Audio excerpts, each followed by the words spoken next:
స్వామివారికి సేవ చేయమని టీటీడీలో అవకాశం ఇస్తే స్వామివారి సొమ్మే దోచేసిన ఘనాపాటీలు వీళ్ళిద్దరంటే ఆనాటి చైర్మన్లు. ఒకరు వైవి సుబ్బారెడ్డి గారు, రెండవవారు భూమన కరుణాకర్ రెడ్డి గారు. వీళ్ళిద్దరి భాష ఎలా ఉంటుందంటే, ఆనాటి కాలంలో ధర్మరాజు ఉండేవారు మనకు భారతంలో. ధర్మరాజుకు మేమిద్దరం వారసులు అన్నట్లుగా ఉంటుంది వీళ్ళిద్దరి భాష, వీళ్ళ వ్యవహార శైలి. కానీ కొంచెం లోతుగా పరిశీలన చేస్తే వీళ్ళిద్దరు కూడా వాహిని వారి పెద్ద మనుషులు వేరు. వాహిని వారి పెద్ద మనుషులు అంటే ఈ తరం వాళ్ళకి, కుర్రవాళ్ళకి తెలియదు. వాళ్ళిద్దరికి తెలుసు. భూమన కరుణాకర్ రెడ్డి గారికి ఇంకా బాగా తెలుసు. పైకి పెద్ద మనుషులా కనపడతారు, పైకి నీతిమంతుల్లా కనపడతారు. కానీ లోపలంతా అన్ని వెధవ పనులు, దొంగ పనులు, తప్పుడు పనులు చేస్తుంటారు. ఎలా అంటే చెప్పేవి శ్రీరంగ నీతులు, దూరేవి డాష్ డాష్ డాష్. అటువంటి ఘనాపాఠీలు వీళ్ళిద్దరు కూడా.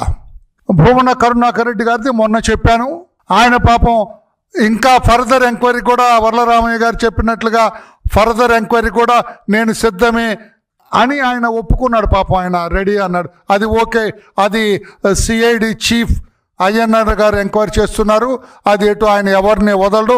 తప్పు చేసిన వాళ్ళందరూ జుట్టు పట్టుకొని లాక్కొస్తారు. అది కొంచెం సేపు పక్కన పెడదాం. రెండో ఆయన, అసలు ఆయన ఈ నొక్కటంలో ఘనాపాఠి శ్రీ వైవి సుబ్బారెడ్డి గారు. వారంటారు, నిన్న నేనేం తప్పు చేయలేదు, కావాలంటే లైట్ డిటెక్టర్ టెస్ట్ పెట్టి. ఇదొక అలవాటు అయిపోయింది వైసీపీ వాళ్ళందరికీ. లైట్ డిటెక్టర్లో ఏమొస్తుందండి Y V Subba Reddy garu? Light detector test is a failure test.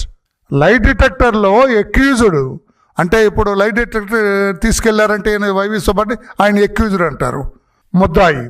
ఆ ముద్దాయిని నిలబెట్టి, ముద్దాయి కొంచెం తెలియగలవాడై నేను ఏమి చెప్పను అని మెంటల్గా డిటర్మిన్ అయితే, స్థిరత్వంతో ఉంటే, నిశ్చయించుకుంటే, ఆ లైట్ డిటెక్టర్ ఏమి డిటెక్ట్ చేయలేదు. అందుకే ఆయన లైట్ డిటెక్టర్కి నేను రెడీ అంటారు. లైట్ డిటెక్టర్కి రెడీ అయిన ఓ వైవి సుబ్బారెడ్డి గారు, మీరెందుకు నార్కో ఎనాలిసిస్ టెస్ట్ చేయండి అని అనుకున్నారు?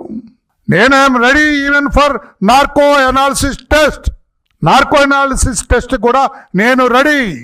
మీరు నన్ను ఎంక్వైరీ చేసుకోండి, నార్కో ఎనాలిసిస్ టెస్ట్ చేయించండి నాతో అని మీరు ఎందుకన్నారు? నార్కో ఎనాలిసిస్ టెస్ట్ జరిగితే my dear friend YV Subba Reddy garu, మీరే కాదు మీ పైనున్న పెద్దల గురించి కూడా మీరే చెబుతారు. నార్కో ఎనాలిసిస్ టెస్ట్ చేస్తే, పాత్రికేయ సోదరులరా మీకు ఐడియా ఉంటుంది, మీరు మేధావులు, మీకు తెలిసి ఉంటుంది. నార్కో ఎనాలిసిస్ టెస్ట్ చేస్తే ఎక్కడెక్కడో మొత్తం బయటకు వస్తుంది. నేను కొట్టేసిన మాట కరెక్టే. చిన్నప్పన్న ఎవరున్నారు పిఏ, ఇతని కాఫీలు టీలు అందిస్తా అంట, అతని చిన్నప్పన్నకి ఎంత వెళ్ళింది, నాకెంత వచ్చింది, మిగతా అక్కడికి ఎంత వెళ్ళింది, అక్కడ పరిస్థితులు కూడా బయటకు వస్తాయి. నార్కో ఎనాలిసిస్ టెస్ట్ చేస్తే అక్కడికి ఎంత వెళ్ళింది, అంతకంటే నేను వివరంగా చెప్పను. అక్కడికి ఎంత వెళ్ళింది కూడా, మీరు ఇన్వర్టెడ్ కామర్స్ పెట్టి అక్కడ అని పెట్టండి, అక్కడికి ఎంత వెళ్ళిందో కూడా అన్నీ బయటకు వస్తాయి. Are you ready mister Subba Reddy? అది చెప్పండి. ఈ సుబ్బారెడ్డి ఎంత ఘనాపాటి అంటే, ఈ 5 ఏళ్ల పరిపాలనలో ఈయనకు తెలిసి 68 లక్షల కేజీల కల్తీ నెయ్యి టీటీడీకి సరఫరా అయింది. సిట్టు తేల్చింది, ఇంకా ఎంత వస్తుందో. ఇప్పటికి తేల్చింది 68 లక్షల కేజీల కల్తీ నెయ్యి టీటీడీకి సరఫరా చేసినట్లుగా సిట్టు విచారణలో బయటపడింది.